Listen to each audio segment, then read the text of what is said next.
Hello and welcome to Let's Learn English with Aisha and Rahul. I'm Aisha. And I'm Rahul. We're super excited to have you all with us today. Whether you're a beginner or just looking to brush up on your skills, you're in the right place. Yes, every episode we pick one simple topic, explain it with examples, and even give you practice tips. So Rahul, what's today's topic? Today, we're talking about common English greetings and how to respond to them. Sounds simple, but you'd be surprised how many people get stuck in daily conversations. Let's start with the most basic one, hello or hi. These are general greetings you can use with anyone, formal or informal. Exactly. And what's a good response to hi? Simple. You can say hi back or add something like, hi, how are you? Great point. Now, if someone says good morning, what do you reply? You can reply, good morning, or good morning, how are you? Especially in formal settings. Let's do a quick role play for our listeners. Sure. Good morning, Aisha. Good morning, Rahul. How are you today? I'm good, thanks. And you? Doing well, thank you. See, it's easy but polite and clear. Let's move to the next one. How about informal greetings, like what's up or hey there? Ah, yes, these are very casual. If a friend says, what's up, you can say, not much, or just chillin'. You? But remember, don't use what's up in a formal meeting or with your boss. Yes, unless your boss is super chill, which is rare. Okay, let's introduce a few more greetings. Topic 2. How to introduce yourself in English. All right, now that we've covered greetings, let's move on to something super useful, introducing yourself. Yes, this is something we all do, whether we're meeting someone new, attending a class, or starting a job. Let's break it down. A basic self-introduction includes your name, where you're from, and what you do. Exactly. For example, I can say, hi, I'm Aisha. I'm from Delhi, and I'm an English tutor. Perfect. And if I'm a student, I might say, hello, my name is Rahul. I'm from Mumbai, and I'm a college student studying computer science. Nice. A lot of learners ask, what's the difference between I am and my name is? Good question. My name is Rahul is a bit more formal.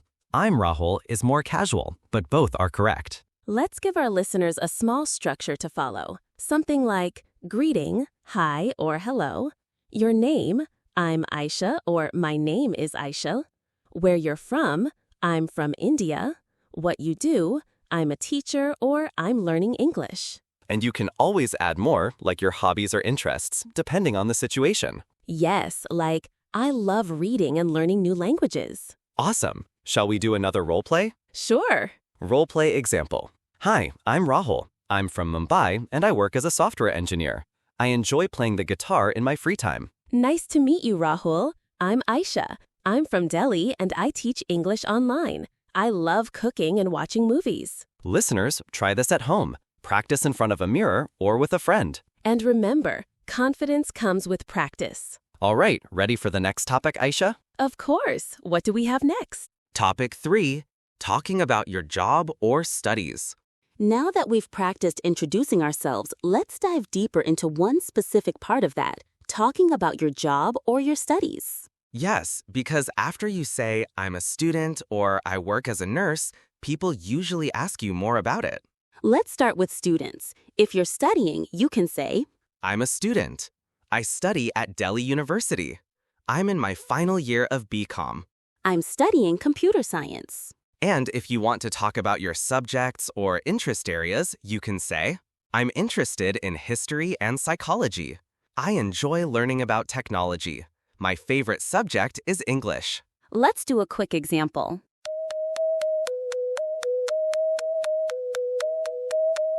What do you do, Rahul? I'm a student. I study engineering at IIT Delhi. I'm in my second year. Wow, that's great. Do you like it? Yes, I enjoy learning about machines and design. It's challenging but exciting. Now, let's talk about working professionals. If you have a job, you can say, I work as a teacher. I'm an accountant at a private firm. I've been working for 5 years. I handle customer service. You can also say where you work. I work at Infosys. I'm with a startup in Bengaluru. I'm self-employed. I run my own business. Shall we do another example? Yes, this time I'll be the professional. So, what do you do, Aisha? I'm an English tutor. I teach students online from different countries. That sounds interesting. How long have you been doing it? It's been about 3 years now. I love meeting new people and helping them improve their English. So listeners, don't just say, I'm a student or I work. Try to add more details. It helps make the conversation more natural. And don't worry about perfect grammar in the beginning. Just try to express yourself clearly. Okay, Aisha, are we ready for the next topic? Yes, let's keep going. Topic 4. Asking someone's name, country, or hobbies. Okay, listeners, now let's move to another essential skill, asking about someone's name, where they're from, and what they like to do. Yep, these are the first questions we usually ask when we meet someone new. Asking someone's name. Let's start with names. You can ask, what's your name?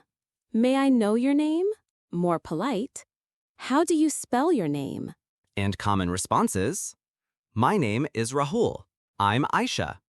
It's spelled Aysha. Earth. Asking about country or city. Rahul. Now to ask about someone's country or where they're from. Where are you from? Which city do you live in? Are you from India? And some sample answers. I'm from India. I live in Mumbai. Yes, I'm from the south part of India. Let's do a quick chat example. Actors. Role play. Where are you from, Rahul? I'm from Pune, India. And you? I'm from Delhi. I've lived here all my life. Pollock. Asking about hobbies or interests. This one is fun. Asking about hobbies can make the conversation more personal. You can ask, what do you like to do in your free time? What are your hobbies? Do you have any favorite activities? And some answers could be, I enjoy reading and listening to music.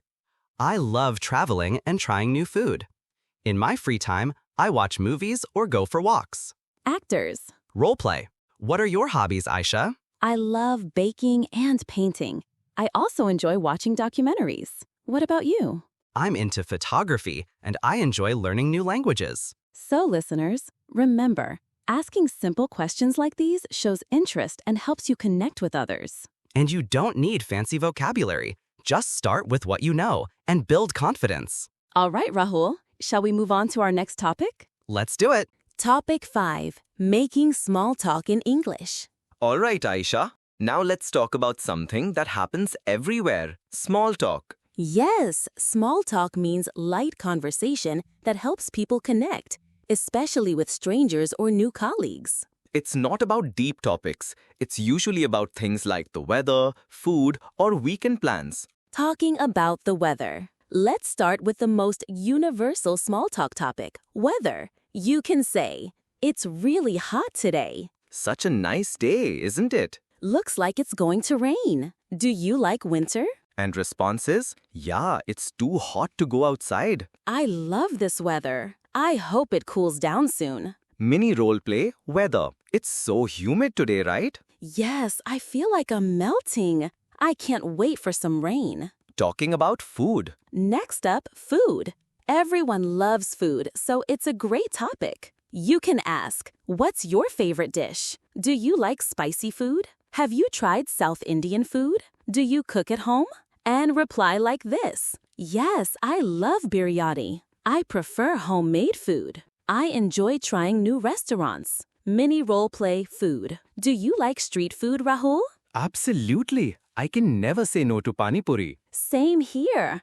I once ate 15 in one go. Both laugh. Travel and weekends. Other great small talk topics are travel and weekend plans. You can ask, have you ever been to Goa? Any plans for the weekend? Do you like to travel? And respond. Yes, I went there last year. I'm planning to visit my cousin. I love mountains more than beaches. Mini role play weekend plans. What are you doing this weekend? Nothing special, just relaxing at home. You? I'm going hiking with some friends. Need a break from the screen. So, listeners, remember, small talk is small but powerful. It helps build comfort and connection. And with a few simple phrases, you'll never feel awkward in English conversations again. All right, ready for the next topic? Always. Book topic 7, Speaking English while shopping or ordering food. Okay, listeners, this one is really important. How to speak English while shopping or ordering food. Yes, because whether you're in a restaurant, at a shop, or ordering online, basic English phrases can really help. Yes, shopping in a store. Let's begin with shopping. Some common phrases. How much is this? Can I try this on? For clothes. Do you have this in a smaller size? Is there any discount? I'm just looking, thank you. And here are some staff replies you might hear. It's 999 rupees. Yes, the trial room is over there. Sorry, we are out of stock. This is on sale. Would you like a bag? Role play shopping. Hi, how much is this t-shirt? It's 799 rupees, ma'am. We also have it in black. Great, can I try it on? Sure, the fitting room is to your left. Ordering food at a restaurant or online. Now let's talk about ordering food. Whether at a restaurant or on an app, here are some useful lines. I'd like a burger and a Coke, please. Can I see the menu? What do you recommend? Is this dish spicy? Can I get it without onions? I'd like to order for takeaway or for delivery. And some responses from the staff. Sure, anything else? Your food will be ready in 10 minutes. Sorry, that item is not available. Would you like water with that? Role play ordering food. Good evening. I'd like to order one masala dosa and a lemonade, please. Sure, sir. Would you like it spicy or mild? Medium spicy, please, and make it takeaway. No problem. It'll be ready in 15 minutes. Headphones. Pro tip. Listeners, try this. The next time you order food online, read your order out loud in English before placing it. It's great practice. Or, next time you go shopping, prepare your English sentences in advance. It builds confidence. All right, Aisha, we are on a roll. Shall we go to the next everyday English topic? Yes, next stop, asking for help or directions in public. Topic 6. Talking about your daily routine in English. Okay, friends, now let's talk about something simple but very useful, your daily routine. Yes, this is a great way to practice the present simple tense, and it helps you talk about your everyday life. Common daily routine phrases. Let's go step by step. Some basic actions you might use.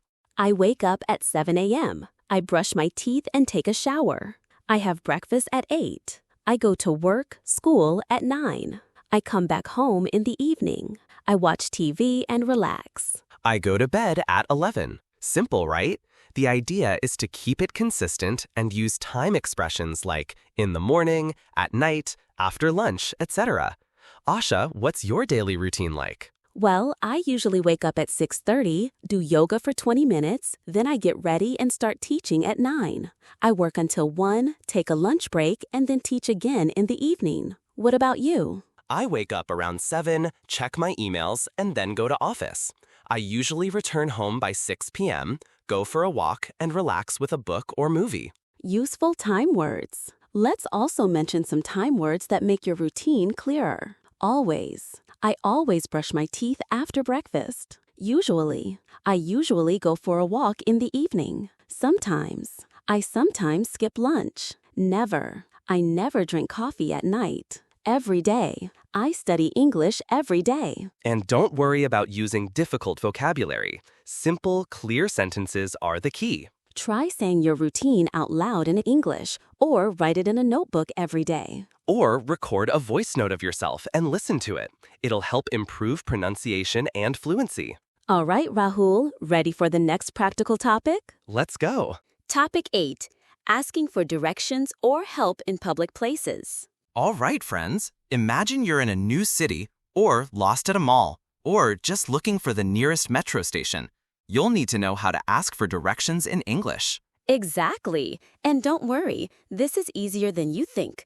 Just remember to stay polite and clear. But useful phrases to ask for directions. And let's start with simple questions. Excuse me, can you help me? How do I get to the bus station? Where is the nearest ATM?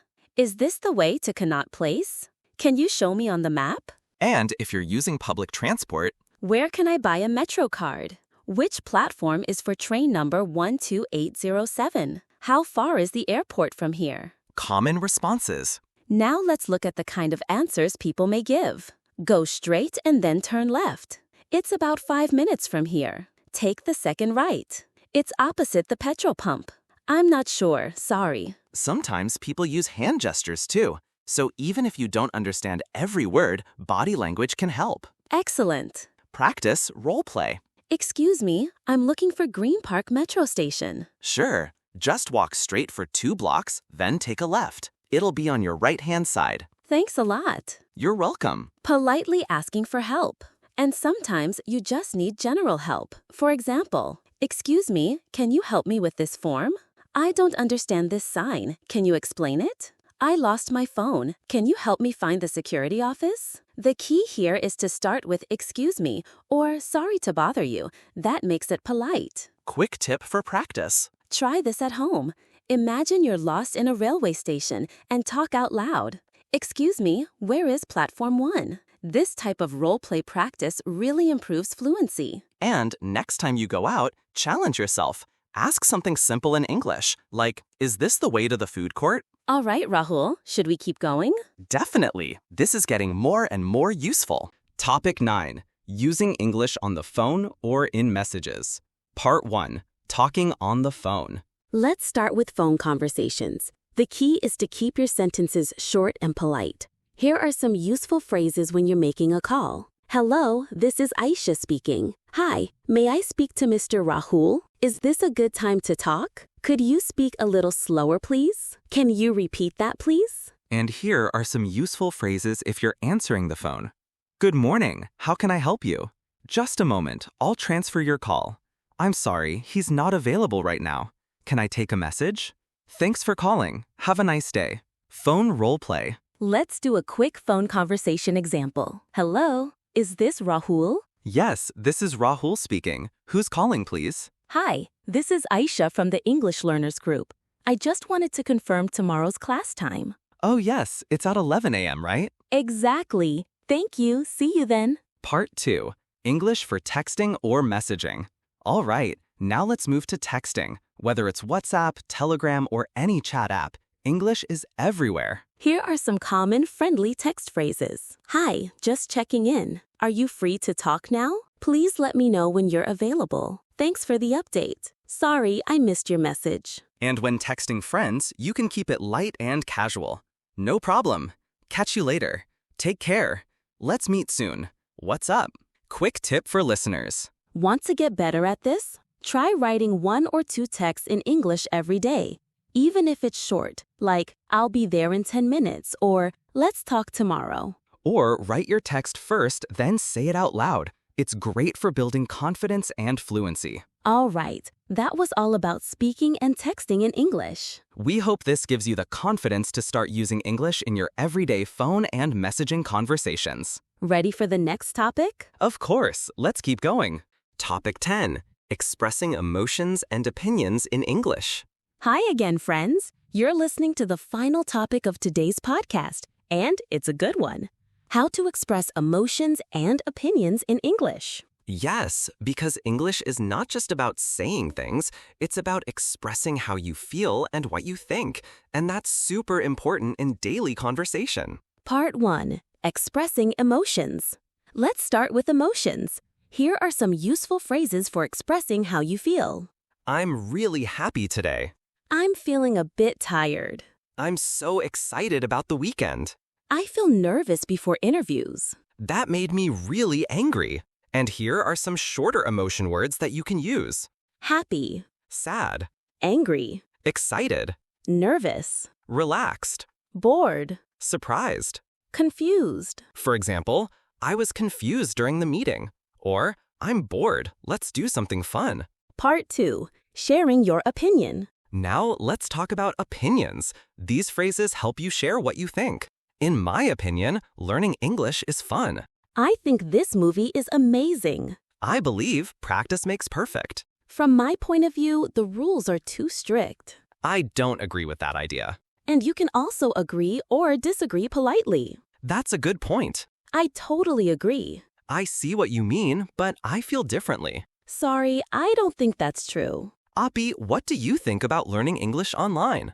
I think it's a great way to learn. It's flexible and you can study from anywhere. Yes, I agree. But I also feel that speaking practice is important, not just watching videos. Good point. Practice makes the difference. Practice tip. Next time you watch a movie or read a news story, try to express your opinion in English, just 1 or 2 sentences. And don't forget to talk about your feelings with friends, like, I'm feeling great today, or I'm a little stressed. Micra closing the podcast. Well, that brings us to the end of today's podcast episode. We hope you enjoyed learning these useful English phrases, from introductions to opinions. Remember, the more you use English in real life, the faster you'll become confident and fluent. Thank you for joining us. Keep practicing and don't be afraid to make mistakes. It's all part of the journey. See you next time. Until then, happy learning. Bye-bye.